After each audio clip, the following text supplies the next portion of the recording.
Okay, चलो start करते हैं।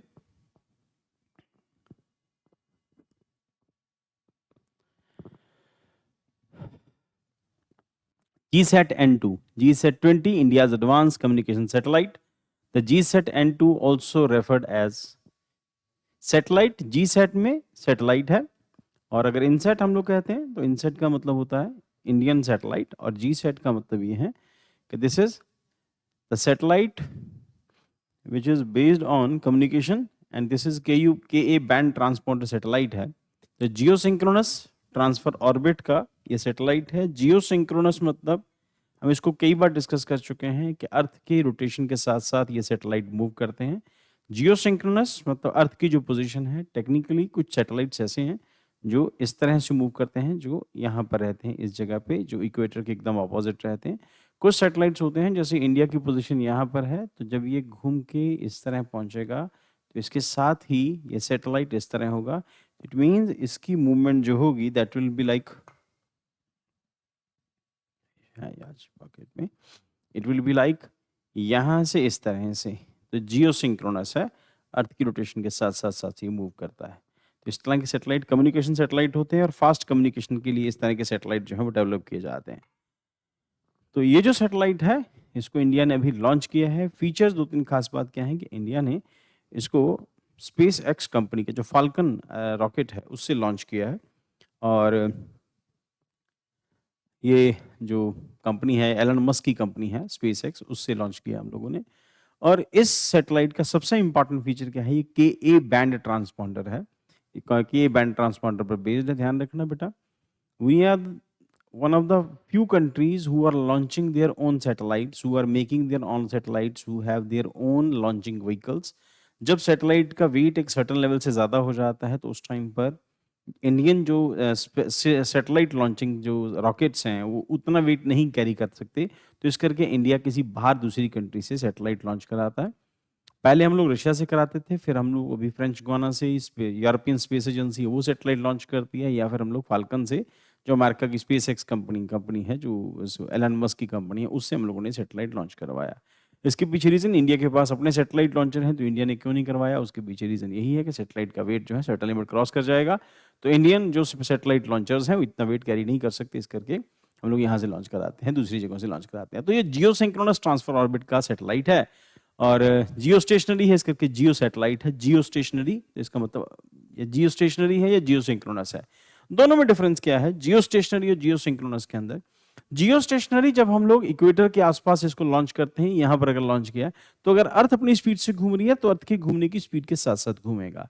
तो जियो सिंक्रोनस और जियो स्टेशनरी के अंदर फर्क क्या है, जब अर्थ से हम लोग देखते हैं तो स्टेशनरी नजर आता है, और जियो सिंक्रोनस का मतलब क्या है कि इस तरह से मूव करेगा। ठीक, तो एग्जैक्टली ऐसा नहीं है कि इस तरह से चक्कर नहीं काटेगा। तो ये जैसे जैसे इंडिया की लोकेशन इस तरफ जाएगी तो कम्युनिकेशन सैटेलाइट नॉर्मली ऐसे ही होते हैं, और इन सैटेलाइट्स के लॉन्च करने के पीछे लॉजिक होता है communication, fast launch communication launch करना। दुनिया में बहुत सारी कंट्रीज ऐसी हैं जिन्होंने अपने सैटेलाइट लॉन्च नहीं किए हुए, उन कंट्रीज के अंदर डाटा बहुत एक्सपेंसिव है, वहां पर डाटा आज भी जीबीज में बिकता है। जैसे इंडिया में डाटा अनलिमिटेड है, वहां पर डाटा आज भी जीबीज में बिकता है। 150 का 15 GB डाटा, 10 रुपए 100 रुपए का 1 GB डाटा, तो वहां पर डाटा आज भी एक्सपेंसिव है। तो उसमें क्या करते हैं, ये अपने ट्रांसपॉन्डर्स को बेचते हैं। जो कंट्री सैटेलाइट लॉन्च करती है अपने ट्रांसपॉन्डर्स को बेचती हैं, मतलब ये राइट बेच देते हैं कि तुम इस सैटेलाइट को यूज कर सको। तो इंडिया क्या करता है, इंडिया अपनी जो नेबरिंग कंट्रीज है, नेपाल है, भूटान है, श्रीलंका है, बांग्लादेश है, इन लोगों को ये अपने ट्रांसपॉन्डर्स भेजता है so that they can use. पर ये जो सैटेलाइट है, ध्यान रखना, अभी तक हम लोग जो सैटेलाइट लॉन्च करते थे वो KU बैंड ट्रांसपॉन्डर से, अभी इंडिया KA बैंड ट्रांसपॉन्डर जो है सैटेलाइट के जो अभी हम लोग लॉन्च कर रहे हैं, तो KA KU से अगली जनरेशन का सैटेलाइट है। कंपैरेटिवली इससे क्या होगा, कम्युनिकेशन और ज्यादा फास्ट होगा। 5G आ जाने के बाद इंडिया में कहते हैं कि डाटा की स्पीड नहीं मिलती। डाटा की स्पीड इस करके नहीं मिलती क्योंकि इंडिया की पॉपुलेशन ज्यादा है, अमेरिका में पॉपुलेशन कंपैरेटिवली कम है, इस करके वहां पे डाटा की स्पीड हमसे ज्यादा होती है। प्लस उनके सैटेलाइट जो है वो KU बैंड की जगह KA बैंड ट्रांसपॉन्डर है, इससे भी एडवांस सैटेलाइट है वो लॉन्च करने लगा है। तो अभी हम लोग KA बैंड ट्रांसपॉन्डर लॉन्च किया है जो बहुत एडवांस सैटेलाइट है, कंपैरेटिवली इससे डाटा की स्पीड बढ़ेगी, इससे जो टेलीकम्युनिकेशन है और ज्यादा ईजी हो जाएगा, इंटरनेट की स्पीड इससे इंक्रीज होगी। So, referred as GSAT 20 as a high throughout communication satellite developed by New Space India Limited. The commercial arm of ISRO की कमर्शियल आर्म है under the department of space. It was launched by SpaceX Falcon 9 rocket and placed into the geosynchronous transfer orbit. The satellite is designed to enhance data and internet services across Indian subcontinent, including remote areas and providing in-flight connectivity. Key features of GSAT N2 satellite: purpose and capacity. ध्यान रखना बेटा, जब हम लोग अर्थ से उसको देखेंगे तो अगर ये यहाँ पर किसी भी स्पीड से घूमेगा, क्योंकि अर्थ के घूमने की स्पीड के साथ साथ घूम रहा है, हमें यहाँ से स्टेशनरी नजर आएगा, हमें लगेगा कि सैटेलाइट मूव नहीं कर रहा है. हम जैसे जैसे मूव कर रहे हैं वैसे वैसे ये भी मूव कर रहा है, हमें लगता है कि स्टेशनरी एक ही जगह पर टिका हुआ खड़ा है. तो की फीचर क्या है? Purpose and capacity. Primarily aimed at providing high-speed data transmission to India's smart cities mission and improving internet connectivity across remote regions. तो remote regions के अंदर कई बार आप जाते हैं तो वहाँ पे connectivity होती नहीं है या इंटरनेट आता ही नहीं है, तो remote areas के लिए इसको specifically launched किया. It was also support in-flight internet connectivity for aircraft flying within the Indian subcontinent. Indian subcontinent में उड़ने वाले जो हमारे जो एयरक्राफ्ट्स हैं उनके लिए भी कम्युनिकेशन अवेलेबल करवाएगा. तो high through out communication. The satellite operates in the Ka band, offering increased capacity and more efficient data transmission, जिसको हमने डिस्कस किया कि Ku band से हम Ka band के ऊपर आ गए हैं, तो ये ज्यादा comparatively effective है. Spot beams. GSAT N2 feature 32 user beams, 8 narrow spot beams over the northeast region and 24 wide spot beams covering the rest of India. तो 8 specific beams हैं जो नॉर्थ इंडिया के लिए इन्होंने की हैं और बाकी की जो 24 beams हैं उसको रेस्ट ऑफ द इंडिया के लिए छोड़ा. इसका मतलब ये है कि नॉर्थ ईस्ट इंडिया को हम लोग कैटेगोरिकली हम लोग टारगेट कर रहे हैं. सो डाटा थ्रू आउट, तो उसके बाद हो गया capacity. The beam will support hub stations across mainland India, ensuring efficient connectivity. GSAT N2 has through out capacity around 48 Gbps, making in India's highest through out satellite throughput satellite. उसका मतलब ये कि ये सैटेलाइट जो है comparatively communication को और ज्यादा फास्ट करेगा, इंटरनेट आपके यहाँ पे और ज्यादा फास्ट आएगा. Specification. Weight. Satellite has a lift off mass 4700 kilogram. तो इंडियन सैटेलाइट जो सैटेलाइट लॉन्चर है वो 3500 किलोग्राम तक के सैटेलाइट लॉन्च करते हैं. इसी करके मैंने कहा कि सैटेलाइट क्योंकि वेट ज्यादा था, इसी करके इसको इंडियन सैटेलाइट लॉन्चर से लॉन्च नहीं किया गया. इसको हम लोगों ने बाहर किसी दूसरी कंट्री से लॉन्च कराया, क्योंकि हमारे सैटेलाइट लॉन्चर जो हैं तो 3500 किलोग्राम तक के सैटेलाइट्स को लॉन्च करते हैं. प्लस इसको ज्यादा डिस्टेंस कवर करना था, जियो स्टेशनरी पे लेके जाना था, और वेट ज्यादा. सबसे बड़ी बात है कि वेट ज्यादा था. Mission life. The satellite is designed to operate in the mission life of 14 year. 14 साल तक ये काम करेगा. What was the Falcon 9 rockets chosen? The GSAT N2 satellite weight 4700 kilogram, exceeding to the capacity of ISRO's GSLV Mk3, which was handle up to 4000 kilogram तक GSLV की जो range है. In GTO, geostationary orbit, GTO कहते हैं इसको. Therefore, the ISRO turned to SpaceX Falcon 9 rocket for the launch. पहले हमारे पास जो उसकी कैपेसिटी थी 3500 किलोग्राम तक थी, अब ये 4000 किलोग्राम तक इसकी कैपेसिटी है. 4 टन तक का सैटेलाइट लॉन्च कर सकते हैं मैक्सिमम, बट ये उससे ज्यादा है. इस करके इसको सैटेलाइट हमने किसी दूसरी जगह से लॉन्च करवाया. ध्यान रखना, सैटेलाइट लॉन्चर और सैटेलाइट दो अलग अलग चीजें हैं बेटा. सैटेलाइट लॉन्चर है, फॉर एग्जाम्पल ये सैटेलाइट लॉन्चर है, और इसके साथ यहां पर हम लोगों ने इसके टिप के ऊपर हालांकि रखा होता है, सैटेलाइट यहां पर है, तो सैटेलाइट लॉन्चर है, ये लॉन्च करने वाला रॉकेट है. सैटेलाइट इसके साथ जुड़ा हुआ है, बाकी के पोर्शन इससे अलग होते जाएंगे, टुकड़े होते जाएंगे, लास्ट तक आते हैं सिर्फ सैटेलाइट बचेगा जो लॉन्चर का पार्ट है. तो लॉन्चर के अंदर यही मिसाइल, इसी को मिसाइल की फॉर्म में यूज कर सकते हैं, यही रॉकेट है. तो इसकी टिप के ऊपर यहां पर सैटेलाइट रखा होता है, इसके बाकी के पोर्शन इससे सेपरेट होते जाते हैं, फिर लास्ट में आके सैटेलाइट इससे सेपरेट हो जाता है. जहां उसको पहुंचना होता है उसमें एक स्मॉल इंजन लगा होता है, जहां उसको पहुंचना होता है वहां पहुंच जाता है, नीचे से एडजस्ट करते हैं, वहां से स्टार्ट हो जाता है, फिर अर्थ के साथ साथ ही रोटेट करता है. टेक्निकलिटीज इसके अंदर बहुत सारी टेक्निकलिटीज, अभी तक आप इतना ही समझो. तो जीएस की क्लास में इससे ज्यादा की रिक्वायरमेंट नहीं है. और डाटा थ्रू आउट, उसके बाद है स्पेसिफिकेशन. वेट सैटेलाइट 4700 किलोग्राम का है, मिशन लाइफ इतनी हो गई. और the marked ISRO's first commercial collaboration with SpaceX, leveraging the Falcon 9 higher payload capacity to successfully deploy the satellite. अब हम लोगों ने फाल्कन को स्पेसिफिकली चूज किया है, उसके पीछे सब कुछ क्विड प्रो को होता है, बिकॉज वी आर सीकिंग के एलन मस्क की जो टेस्ला कंपनी है वो इंडिया आ जाए, अपनी कारें लॉन्च करे. अदरवाइज हम लोग इसको यूरोपियन स्पेस एजेंसी से भी लॉन्च करा सकते थे, और इसके अलावा हम लोग इसको नासा से भी लॉन्च करा सकते हैं, अमेरिका की स्पेस एजेंसी जो है वहां से भी लॉन्च करा सकते थे, बट हम लोगों ने यूरोपियन स्पेस एजेंसी इनको सबको छोड़ के हम लोगों ने इसको चुना, क्योंकि बिकॉज वी आर टारगेटिंग के इंडिया में आएंगे, कारें बनाए, उसके पीछे इंडिया की अपने जो रिजर्वेशंस हैं वी कैन अंडरस्टैंड. तो ये इस तरह से ये ट्रांसपॉन्डर्स काम करते हैं, नीचे से सिग्नल जाता है, फिर ये रिसीव करता है, फिर उसको जहां भेजना होता है वहां जाता है. Conclusion: the launch of GSAT N2 significant step toward enhancing India's digital infrastructure, enabling robust data communication service, in-flight internet connectivity with the high throughput capability and advanced spot beam technology. ध्यान रखना बेटा, यही next news भी इसी से related है, advance spot beam technology. It will help bridge connectivity gaps particularly in remote areas and contribute to the smart cities mission. अब आपसे जो क्वेश्चन पूछे जाएंगे प्रीलिम और मेंस दोनों के लिए, टॉपिक आपका प्रिपेयर हो गया.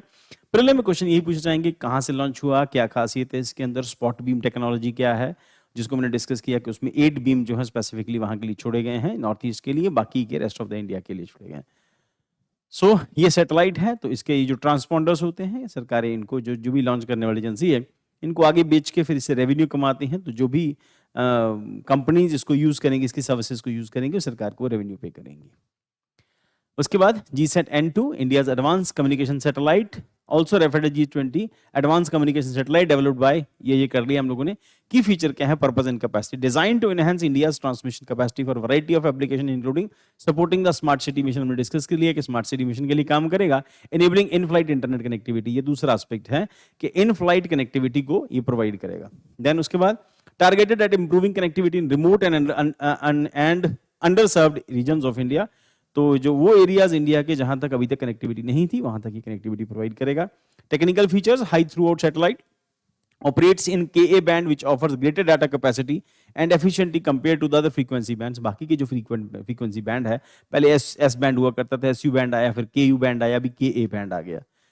इसका मतलब बैंड का मतलब ये है कि और डाटा जो है और बेटर होता जाएगा, क्योंकि आज से कुछ साल पहले, अब जब हम लोग कम्युनिकेशन उतना अच्छा नहीं था, तो आप लोगों ने शायद, आप लोग बचे रहे होंगे तब बहुत बड़ी डिश यूज की जाती थी केबल टीवी के लिए. फिर डिश का साइज छोटा होता चला गया. अब डिश जो है वो लगभग कुछ इंचेस में 2 फुट या 2.5 फुट की एक सेट जो डिश हो गई है ना, जिससे आप इंटरनेट, सॉरी, उससे आपका जो टेलीविजन वगैरह है जिससे चलता है, तो उस साइज छोटा हो जाना, प्लस अब क्लैरिटी कंपैरेटिवली ज़्यादा हो गई. अगर आपको देखना है कि पुराना कम्युनिकेशन कैसे होता था, तो हिंदी की पुरानी फिल्में देखो आप, तो आपको पता चलेगा बहुत जोर से बोलते थे. उसके पीछे रीजन था कि उस टाइम पर कॉपर वायर यूज की जाती थी और उसमें कनेक्शन टूटते थे. अभी क्या है, वो कॉपर वायर वाला मामला साइड में चला गया, अब ऑप्टिकल फाइबर्स आ गई, और उसके साथ साथ अभी कम्युनिकेशन जो है और इजी हो गया. अब आप धीरे भी बोलेंगे तभी वहां पे सुनता है, पहले जोर से बोलना पड़ता था. फिर फर्स्ट स्टेज के जो सैटेलाइट जब आते हैं, फर्स्ट स्टेज जो कम्युनिकेशन सैटेलाइट्स आते हैं, जो इंटरनेट, मोबाइल इंटरनेट के लिए, तो उनके लेवल में, अब के लेवल में फर्क आता है. डाटा और तेज होता जा रहा है. पहले सिर्फ कम्युनिकेशन सैटेलाइट होते थे, वन भी होता था, सिर्फ एक काम होता था, सिर्फ फोन करना, फोन सुनना. फिर मैसेजेस आए, फिर उसके बाद MMS का कॉन्सेप्ट आया, फिर उसके बाद, क्योंकि वो भी एक एस्पेक्ट था उसी के साथ, फिर उसके बाद यहाँ पर इंटरनेट आता है, बेसिक ईमेल वगैरह. फिर उसके बाद अब यूट्यूब वगैरह सब उसकी वजह से, तो यूट्यूब भी वहां से खूब अच्छा खासा रेवेन्यू जनरेट कर रहा है, और हमारा आप भी उसी के थ्रू जुड़े हैं. So high throughput satellite operates in Ka band with offers greater data capacity है. Spot beam technology हमने यूज किया. 32 user beam in total, 8 narrow spot beams हैं, 28 wider हैं. जो 8 नैरो हैं वो नॉर्थ ईस्ट रीजन के लिए हैं, और 24 वाइडर जो हैं वो रेस्ट ऑफ द इंडिया के लिए. देखो कितने क्वेश्चन जो हैं प्रीलिम के लिए आपके प्रिपेयर हो गए. मेंस के लिए ये in a holistic way it is a complete topic. So the beams are supported by the hub station located across mainland India. Data throughout provide a remarkable 48 Gbps capacity, making India's highest throughout satellite to data. Weight 4700 kilogram है. Mission life 14 years. Payload हो गया. ये सब वही चीजें जिसको हम discuss कर चुके हैं बेटा, ये सब वही है. GSLV Mk3 कैन हैंडल पे लोड ऑफ 4000 किलोग्राम तक लॉन्च जो है लॉन्च कर सकता है. इसका वेट जो है 4700 किलोग्राम है, कंपैरेटिवली ज्यादा है. इससे क्या होगा, डिजिटल कनेक्टिविटी होगी, स्मार्ट सिटीज आएंगी, एविएशन इंटरनेट होगा, और के बैंड ऑपरेशंस हैं. Offer high frequency transmission ensuring efficient and robust communication for a large user base. और हम लोग, जिसको मैंने पहले भी कहा क्लास के स्टार्टिंग में, कि हम लोग कंप्लेन करते हैं हमेशा कि हमारी मोबाइल कनेक्टिविटी बहुत अच्छी नहीं है, कनेक्शन टूट जाते हैं, है ना, फोन करते हैं 2-3 बार मनाना पड़ता है. तो इंडिया का जो कम्युनिकेशन सिस्टम है बहुत अच्छा नहीं है, अमेरिका का बहुत अच्छा है. सबसे बड़ा इशू बेटा पॉपुलेशन का है. इंडिया की 150 करोड़ पॉपुलेशन है, और उसमें से आधी से ज़्यादा जनता जो है वो बेली बैठी है. तो जब वो खाली बैठे हैं तो इंटरनेट यूज़ कर रहे हैं, जो काम पे हैं वो भी इंटरनेट यूज़ कर रहे हैं, कुछ काम के लिए यूज़ कर रहे हैं, कुछ एंटरटेनमेंट के लिए यूज़ कर रहे हैं. तो अल्टीमेटली डाटा तो यूज़ हो ही रहा है. इस करके स्पीड, फिर सब लोग डाटा यूज़ करेंगे तो स्पीड कम हो जाएगी. सो भी रिसेंटली एक वो न्यूज़ आई थी जहाँ पर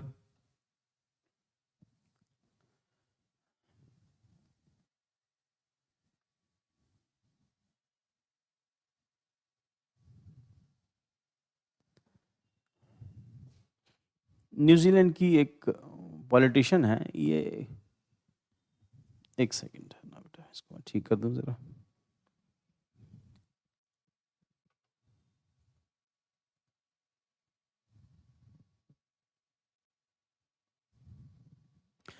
इस न्यूज़ को बाद में डिस्कस कर लेते हैं। ये न्यूज़ जो है मोटे तौर पे समझा देता हूँ कि न्यूजीलैंड की भी रिसेंटली एक पॉलिटिशियन है जो जो एक बिल फाड़ती हुई भी नज़र आ रही है। खूब वो रील जो है वायरल हुआ।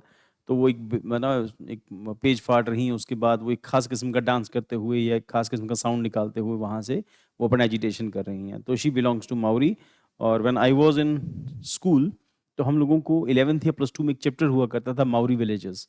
अब रीज़न उसके पीछे हम लोग इसको ज्योग्राफी में पढ़ते हैं, जियोथर्मल रीज़न है उस एरिया के अंदर। जो जो माउरी विलेज है, जो माउरी का जो एरिया है, वहाँ पर जियोथर्मल एक्टिविटी है, तो वहाँ पर ज़मीन से गर्म पानी निकलता है, जो हमारी क्लास बुक में हुआ करता था 11th या +2 की। और अभी क्या है कि माउरीज़ वहाँ के इंडिजीनियस हैं, जैसे ऑस्ट्रेलिया के अंदर एबॉर्जिनीज़ हैं, यहाँ के माउरीज़ जो माउज़ हैं, माउरीज़ हैं, ये यहाँ के एबॉर्जिनीज़ हैं, लोकल नेटिव लोग हैं यहाँ के। और हम लोगों ने मॉर्निंग की क्लास में जब हम लोग हिस्ट्री के साथ फीचर जोड़ के देख रहे, वी वर डिस्कसिंग कि इनके फीचर जो हैं उतने अच्छे नहीं हैं, जितने ऑस्ट्रेलियंस के अच्छे हैं, जितने जर्मन्स के फीचर्स अच्छे हैं या जितने स्कैंडिनेवियंस के अच्छे हैं। दुनिया के सबसे जो अच्छे फीचर्स होते हैं, हालाँकि कोरियंस के हैं, दुनिया के कहते हैं सबसे सुंदर मेल जो होते हैं वो कोरिया में होते हैं। और दुनिया की सबसे सुंदर फीमेल जो होती हैं वो सेंट्रल एशिया के अंदर, ईरान में, इराक में, उन एरियाज़ में सबसे सुंदर फीमेल होती हैं। माना जाता है कि मेल उतने सुंदर नहीं होते, कोरियन मेल बहुत सुंदर होते हैं। अब उसके पीछे फीचर्स का रीज़न है, तो कुल मिला के जो फीचर्स हैं, ह्यूमन फीचर्स हैं उसके हिसाब से। और आप लोगों ने अक्सर सुना होगा कि स्किन जो है वो कोरियंस की बहुत अच्छी स्किन होती है। रीज़न उसके पीछे कई सारे कुल मिला के ज्योग्राफिकल रीज़न्स हैं, जिसकी वजह से ऐसा है। प्लस उसके बाद तो Maoris are indigenous people New Zealand and Rotorua और Maori known as their rich cultural heritage, strong ties to their ancestral land and traditions. Key fact about the Maori, Polynesian heritage है, और Maoris are part of the Polynesian people closely, New Zealand के साथ century के उसके साथ के relations हैं। Settlement areas, ये फोटो बेटा थोड़ी सी इधर हो गई है, मैं इसको एडजस्ट करके अभी जो आपके जो नोट्स आएंगे उसमें ऐप में आएंगे या फिर जो वेबसाइट पे आएंगे वो ठीक करके आएंगे। सेटलमेंट एरियाज हैं, initially they inhabited primarily in the northern parts of New Zealand and sparsely settled है। लैंग्वेज माउरी लैंग्वेज है, टीरे Maori belongs to Polynesian group languages, while English is widely spoken about the third Maori people still use linguistic heritage alive. तो उसके साथ art and tattoos क्या है, टामाको। अब देखो इनके साथ इनके चेहरे के ऊपर, बॉडी के ऊपर सब टैटू टैटू टैटू बने हुए हैं।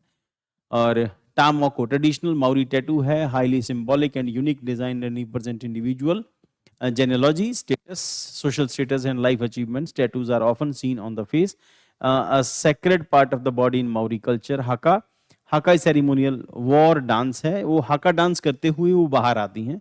और जो उनका एक खास है, देख लेना बेटा जाके यूट्यूब के ऊपर, वो खूब सारी वीडियो जो है वायरल हो रही है सोशल मीडिया पे, इंटरनेट के ऊपर खूब सारी। तो वो एक खास किस्म का डांस करते हुए बाहर आती हैं, वो हाका डांस कहते हैं उसको।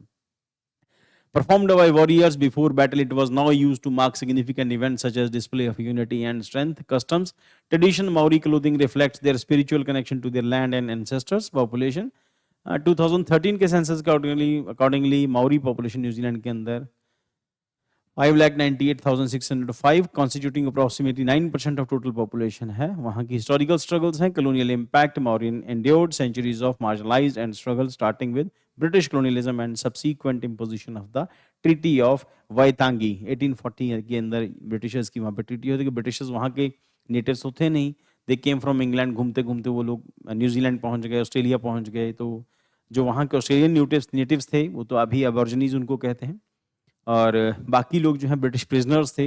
जैसे इंडिया में काला पानी होता था, तो जो इंग्लिश जो प्रिजनर्स होते थे, कैदी होते थे जो क्राइम करते थे, उनको ऑस्ट्रेलिया में काम कराने के लिए लेके आए थे। बड़ी वास्ट लैंड थी उनके पास।